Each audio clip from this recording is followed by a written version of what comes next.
Kirtoba Lekar Yisprach Simo Ko Kodosim Bal Malakudio. Nimi Mareka King Bef Shalom. Chanukah Sameach. Masalo King. Gamli. Kol Hakavo. Shabu Buvakasha.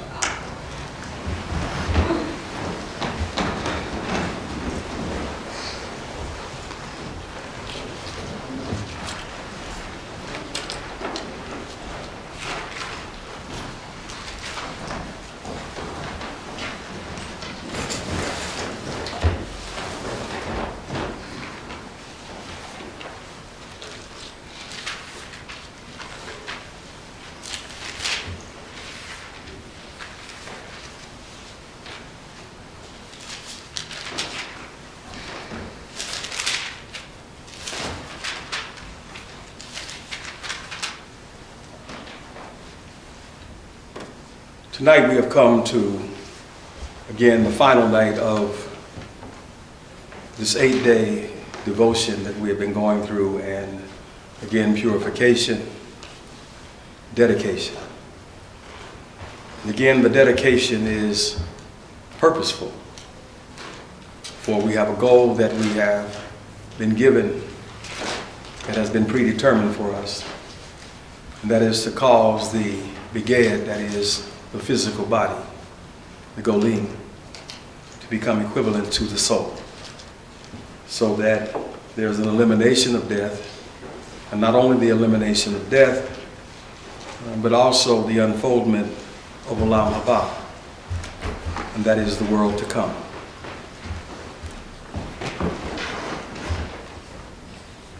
We've been looking at different mechanics that we're destined to employ in order to reach, again, this goal of creation. Tonight we're going to, again, begin with the idea of the lighting of, again, Chanukah, which is going to, again, be the conclusion of our 8-day, again, dedication and celebration.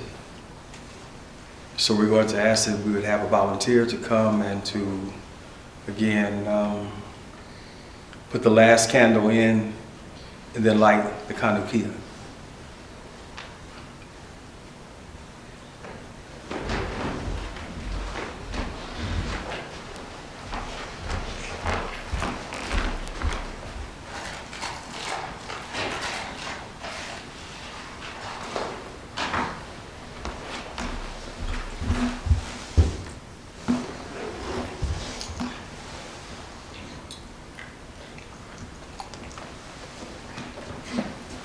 First.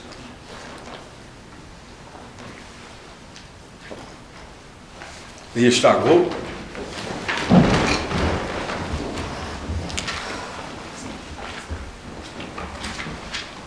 In your Siddurim, it is page 782.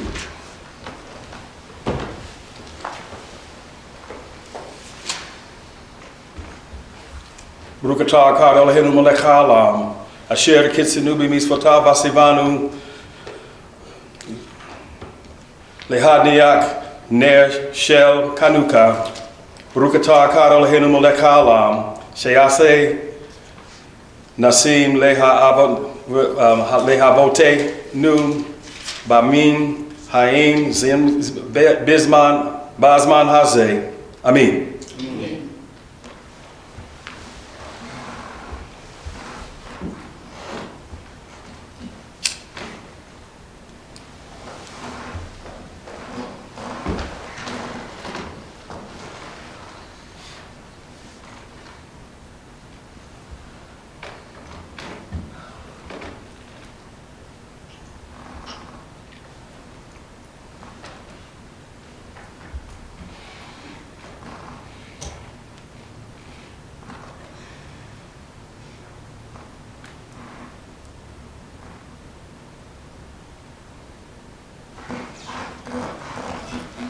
Return.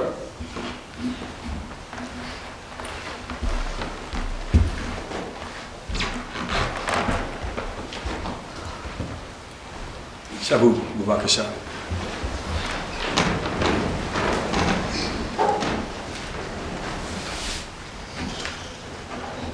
Our instructions have come from, again, the Apocrypha, as well as, again, last week's portion and the beginning of this week's portion.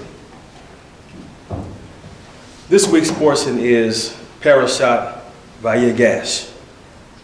The term Vayegash means approach. What we have looked at, again, has been essential, because in order for us to fulfill the goal of creation, what has to occur is we have to ascend back into the truth of being. That is who we are. And of course, this is a process. This ascension into the truth of being is what gives rise to, again, the fulfillment of the idea that we are eternal, immortal, invisible. And what is to occur is that we are to establish that in the physical body. Often we lose ourselves in the different religious traditions that there are, in the idea of what we are really doing here. Some traditions believe that we are just simply trying to find our way back to the truth of our being. Other traditions believe that we're here for the purpose of living a life in such a way that we can avoid hell and ascend into heaven. But this is not what the teaching of the Tanakh is. The Tanakh teaches something very important, and that is that we are in a process.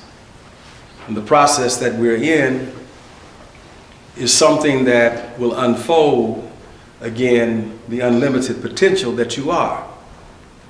This is very important to understand. Again, we're not trying to avoid hell and enter into heaven. We're not trying to simply dissolve the body and return into, again, this higher truth that we have. But we have a purpose. And again, that purpose is to cause the beged to be transformed into a physical manifestation of the truth of being. The beged has the potential of being eternal, immortal, invisible. We're not just trying to ascend out of the fear of death, but what we want to do is establish within ourselves freedom from this oppression that we have going on with us, which is the fear of death itself. When you think about all fear goes back to one thing, and that is the idea of death. Death. And so what we're dealing with, again, is instructions on how to ascend out of this, and not just ascend out of this, but to also manifest it in the physical body. And so this is very important to us when we start to talk about the warfare that we are engaged in. This is the warfare. You are warring against, again, the identification that you have with the ego, and the pain and the pleasure that you experience in this identification. This is what you want to ascend above. You are so much more than the pain, pleasure that is experienced in the physical body. And so what we want to do again is to manifest in this physical body the potential that you are. Never forget that the creation of the human conscious experience is a combination. It's a combination of dust and a combination of, again, the eternal spark, God itself. What we have done is identified with the dust, and in this identification, Yes, we experience pleasure, but pain is also inevitable. And so to ascend above this is what we want to do. It requires warfare. I want to go to chapter 45. And I want to begin to talk about something that is, again, very important concerning this. Often we make reference to, again, your higher self or to God as being the Manasiach, that God is the one who is conducting the very process that we are going through. And we can see that when we look at nature. When we look at, again, the animate world itself, it's not choosing to go along with the pressures, the resibo that is going to produce its evolution, but is simply subject to it. Unlike the world of Berea, we have been, again, given Rason Herut. And this free will is something that we can employ in order to aid in the development. You don't have to, again, wait until we get to the 7,000th year, where we enter into the Chanukah, and everything moves in that way. It is evident from the teachings of the prophets that before that occurs, that the Jewish people will fulfill this goal. And in fulfilling it, it will aid the rest of humanity in doing the same. But what we want to look at tonight is the Manasiach, the conductor. Now, first of all, let me ask the question. How many people realize that your higher self is what is, again, conducting your life? How many people realize this? It's the higher self. How many people also realize this? And that is that the lower self or the ego opposes that. And so when we understand this opposition here, then we understand what we're actually warring against. Now, because, again, what is occurring, and that is the higher self, or what people term to be God, or what we say is Echad, is the one that is overseeing this process. That's the first thing to really understand. And so I want to read that to you so that you can see it again in the portion this week. And then I want to talk to you about something that's very important concerning this. Again, a lot of the suffering that we experience because of the choices that are made in the physical body. And that these choices are not in harmony, again, with the Manasiach, your higher self. Now, it just wouldn't make sense for your higher self to set you up for failure. That would mean that the higher self would be suicidal. So that's the first thing to understand. And that is this higher self, God. Because sometimes this is the way that we feel, because we, again, perceive things in harmony with the ego, rather than to understand something concerning this higher self that you are. The last thing, regardless to what you see, to what you feel, to what you taste, what you hear, regardless to those things there, the Manasiach, the conductor, the higher self, is unfolding a process that will lead you to the goal of creation. That's important to understand. And the fight again is with the Begad. The Begad is going to look at this and go, no, this is not what is happening. Let me, again, conduct this. Let me somehow, again, be in charge because I've got free will, and we don't realize that that free will is limited. It's not all powerful. It's not that at all. It's limited because, again, the way that the higher self planned it, and that is that this free will that we have been given, what we are destined to use it for is to choose to move in harmony with the supreme will. But we don't do that. What we do is we go through the problems, the challenges that we experience, and we consult with the free will and whatever it understands, whatever information it has gathered over all the lifetimes that we have experienced. What we do is we use those things in order to deal with the challenges for getting something. Again, number one, that the challenges that you experience, that they are under the governance of the higher self. And that the challenges that you experience are destined to take you to the goal of creation.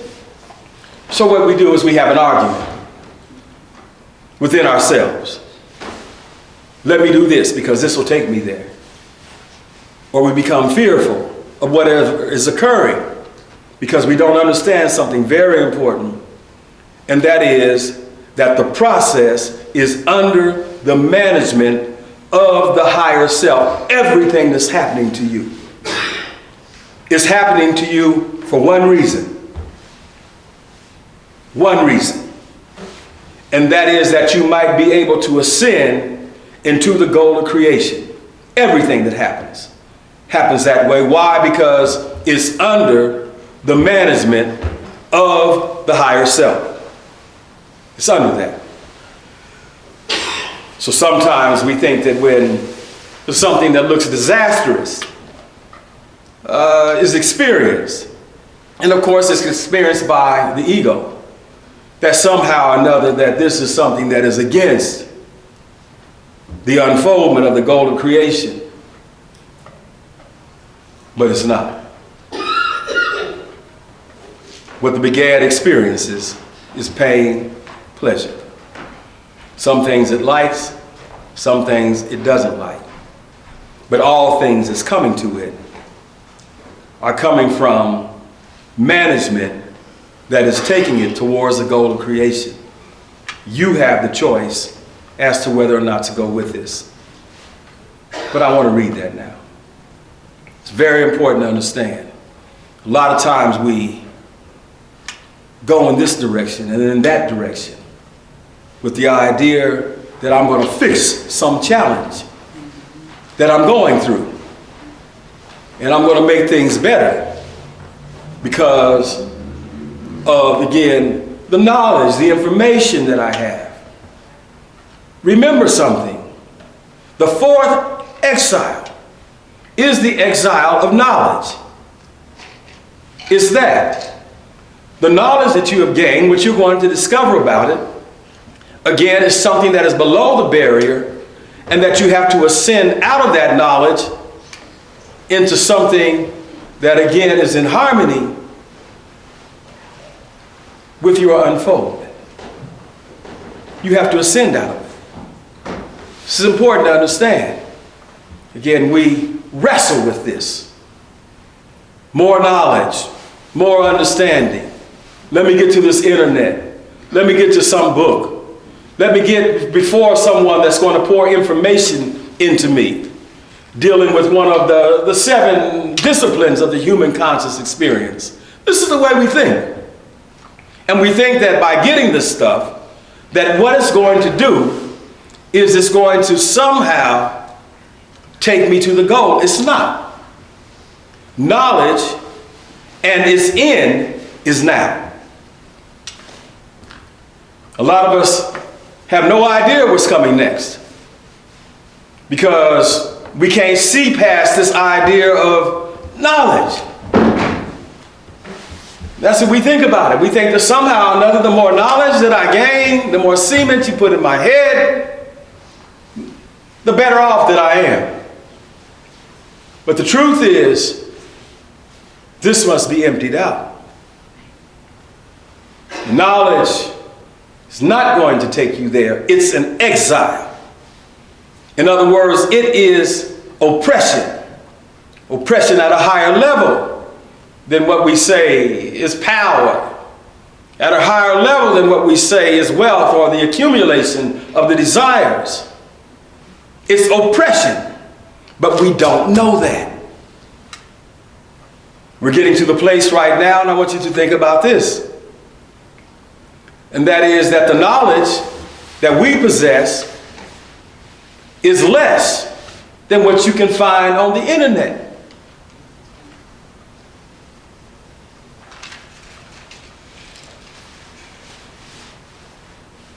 Which would mean that somehow or another, artificial intelligence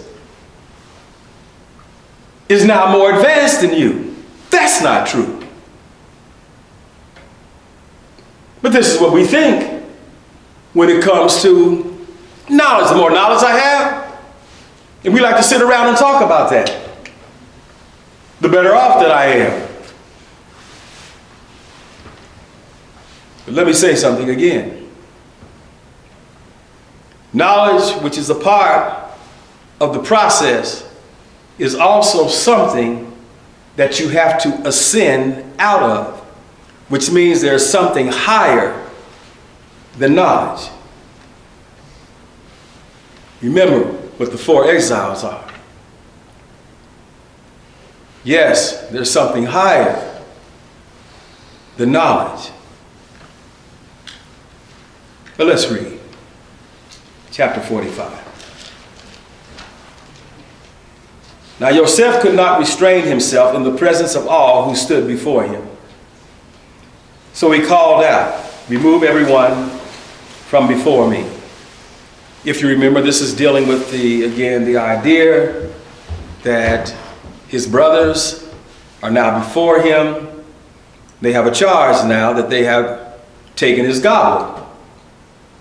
And because of taking the goblet, now Benjamin or Benjamin is in jeopardy. He's about to be made a slave. And this is the thought there. But of course, this is something that we have to look at from a higher perspective.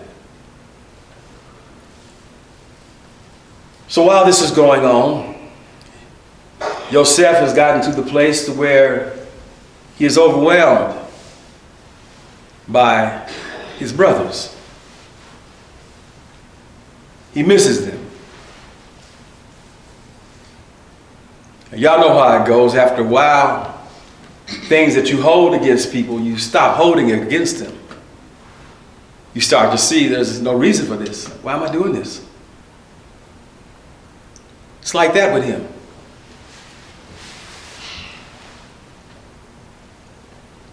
Goes on to say, "Remove everyone from before me." Thus no one remained with him when Joseph made himself known to his brothers. He cried in a loud voice. Egypt heard. Now this is enormous because the voice that he employs is heard by everyone that's below the barrier. It wouldn't make sense, as large as Egypt is, that if he's in his palace and he hollers out and everybody hears it. Now, this is something that we need to look at. The voice is heard below the barrier. Below the barrier. And now, be not distressed. it is me. Let me go back to 3. And Joseph said to his brothers, I am Joseph. Is my father still alive?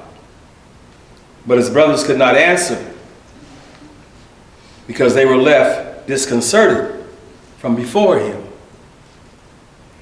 Then Joseph said to his brothers, come close to me, if you please. And they came close. And he said, I am Joseph, your brother. It is me, to whom you sold into Egypt. And now, be not distressed, nor reproach yourselves for having sold me here. His attitude is different. Without a doubt, there was experience in his life where he felt disdain for his brothers for having sold him into that situation. But he sins above knowledge. This is why it says again that all of Egypt heard him. He's not in the same position. He's in an ascended position. It goes on to say, and I want you to notice this, because this is seen above the barrier. This is seen above the barrier.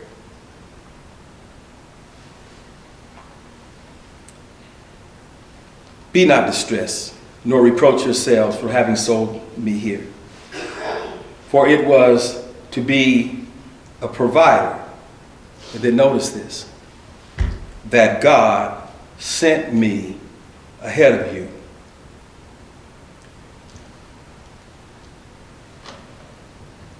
It's very important to understand what just was stated there. Very important. The process that they were going through. Joseph is the seer. He sees it, but they don't. But when they get to Egypt, he says something very important to them. This process that you're going through,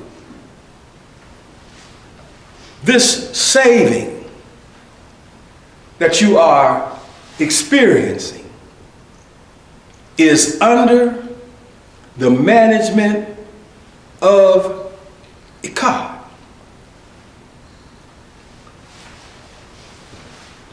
What happens within when something occurs in your experience that brings in alarm, distress, fear, anxiety? What happens?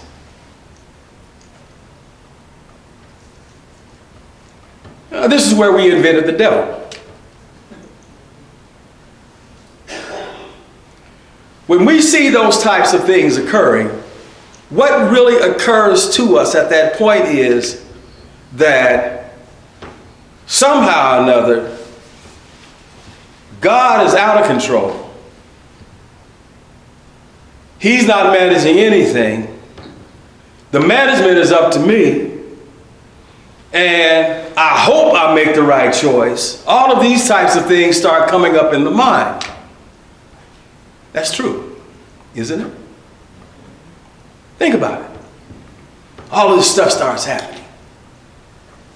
Then the first thing that we want to do is go, I don't know about this. In that situation, what we do is we begin to seek other solutions. We stop trusting the process and we start trusting in our own thinking, as though this thinking is somehow or another going to deliver me from this. This is important. A lot of times what we do when we start trusting in how we're going to deal with this process that is, again, perfectly occurring in my life. When I get done doing that, I begin to choose stuff that takes me out of the process. It makes it beto. It's no wonder that you have the prophet saying, whose report are you going to believe? Man, we'll take the report of, again, these professionals out here, and they will tell us this, that, and the other concerning a challenge that you're going through. We'll grab a hold of that. We'll do something to ourselves that is adverse to the unfoldment of the process because we don't trust the process. We think that somehow or another the process is under the governance of the devil or something of that nature right there. And we miss something very important, and this is what Joseph sees above the barrier. He tells them, I know it's been rough. I know that you don't like everything that has been occurring. I know that you don't even trust that I'm going to treat you right in this situation. But let me remind you of something. And that is that this entire thing is under the management of the Creator. This is not mismanagement. It looks that way because you look at it from the five senses, and the five senses are limited. You don't see everything that's happening. You need a dreamer to speak to you concerning this thing. And so you get caught up, again, in the limitation of the sight that you have. And you start to make choices that are not in harmony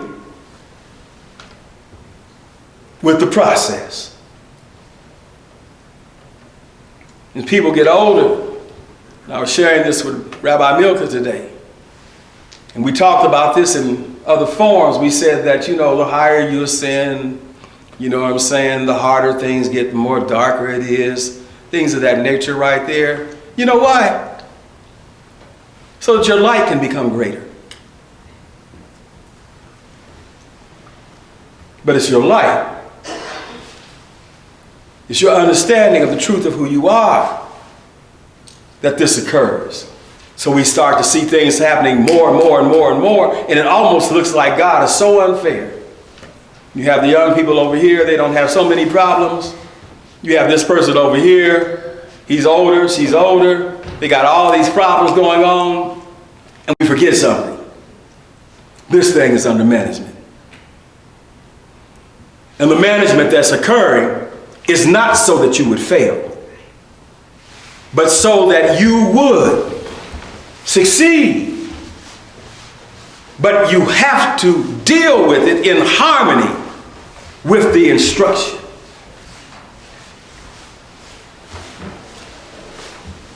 Otherwise, what's occurring is destruction. I want you to think about what I'm saying again, because I just want to read this one more time. Joseph understands this. Why? He's in an ascendant position. In this ascendant position, he says something very important. Trust the process. I don't like what's going on. My beged is screaming. But it's because you're in a place now where you've been put in the position of transforming it yourself. It's not against you. Nothing is happening against you. You just think that. And the reason that you think that is because you don't trust the process. So Joseph had to remind, trust this process. These events are under the governance of your higher self. You're not planning your own demise. You're planning your success. But you have to understand what your success is. And that is to become a visible manifestation of the Creator. This is why you answer every challenge with spirituality. Not with knowledge, not with power, not with wealth. All that's below the barrier. But with spirituality. Why? Because this is becoming spiritual. This is. But you have to trust the process. And this is what, again, is very difficult for us. So, on the last night of dedication, this needs to be said. You're going through. But quit fighting it. Trust it. Answer with the solution that you are.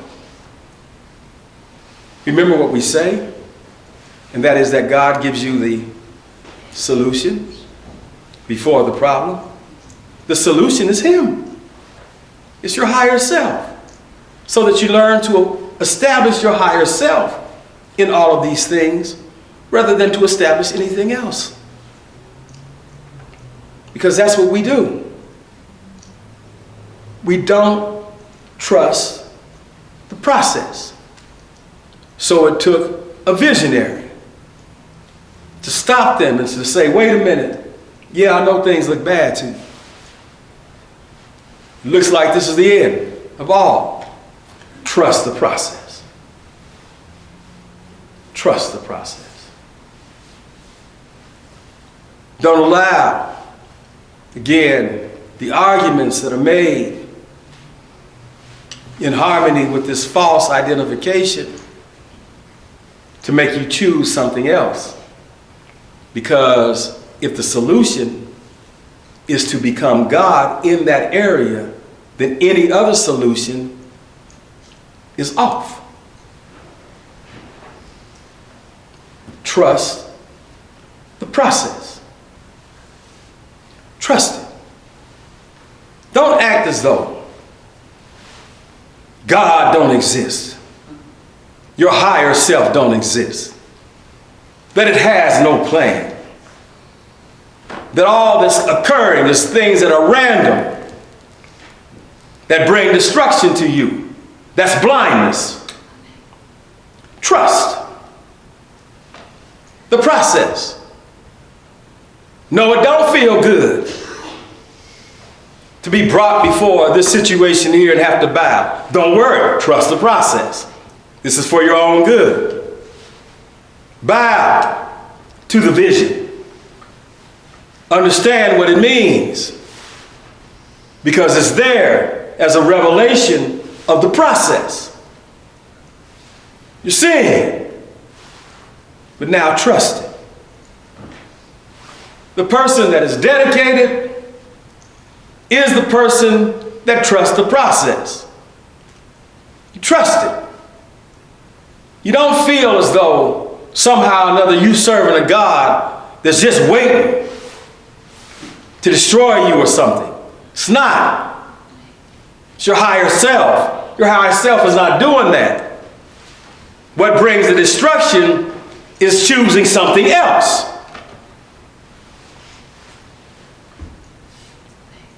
Something else. I want to read it just one more time. Verse 4. Then Joseph said to his brothers, come close to me, if you please. And they came close, and he said to them, I am Joseph, your brother. It is me, whom you sold into Egypt. Now you made my life rough. You made my life rough. But that ain't the way he's perceiving it. He sees it another way. It's a part of a process.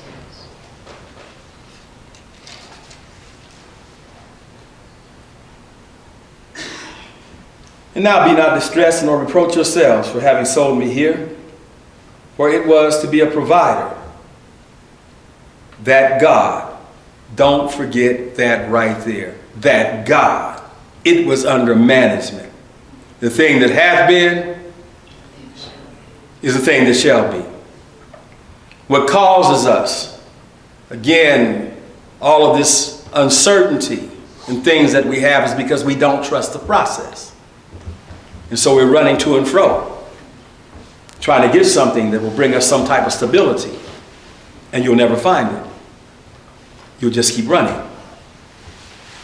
Trust the process. Remember, as Jews, we're saying something very important. The human conscious experience ain't created yet. We are creating it. Trust the process. It's not there yet. But what's going on with you, if you understand what I'm saying now and you trust it, it will unfold the unlimited potential that you are in your physical body. Trust the process.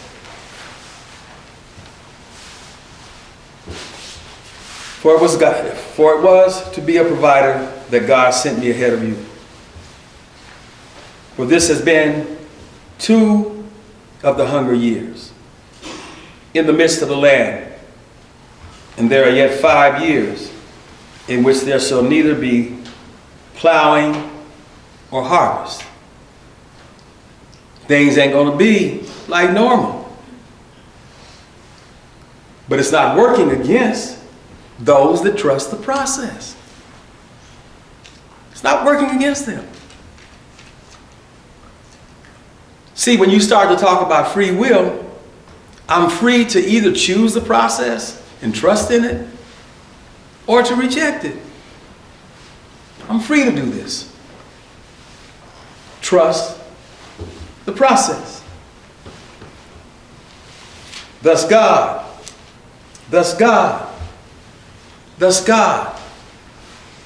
has sent me ahead of you to ensure your survival in the land and to sustain you for a momentous deliverance. And now, it was not you who sent me here. His sight's changed. Trust the process. But God, he hath made me father to Pharaoh, master of his entire household, and ruler throughout the entire land of Egypt. Let me say something to you that I'm going to sit down with this. There's never a day where you can't trust the process. I never have to get up in the morning and go, well, I don't know whether it's really going to work for me today or not. Why? He finishes the thing first. And then says, let it begin. Trust the process. It doesn't make any difference. Again, what that began is experiencing, because we can get caught up in that. Trust the process. He's not taking you out. He's not destroying you. He's not doing anything like that. He is doing this in order to aid with the unfoldment of the goal that he has predetermined. Trust the process. Doesn't make any difference. Just trust it. If you don't feel good, what do you do? If you feel great, what do you do? It doesn't make any difference. You trust it. And what you do is you establish it because your higher self knows better than your ego. It knows better. Trust it. Don't panic. Don't make decisions that make you feel pressed. Don't do that. Learn to trust what is occurring. You'll find the happiness, the joy that I'm speaking about when we talk about the fullness of joy, if you understand that. Because what he's doing with me, if I respond to it by being him, moves me closer and closer every day to that. Trust the process. Don't make decisions that are against the process. Don't allow the ego, again, to boss you in this. Trust process. Again, a lot of times when we don't feel good, what's the first thing we want to do? We want to run somewhere and try to get something to happen to get you out of this feeling and not realize that this is process that you're going through.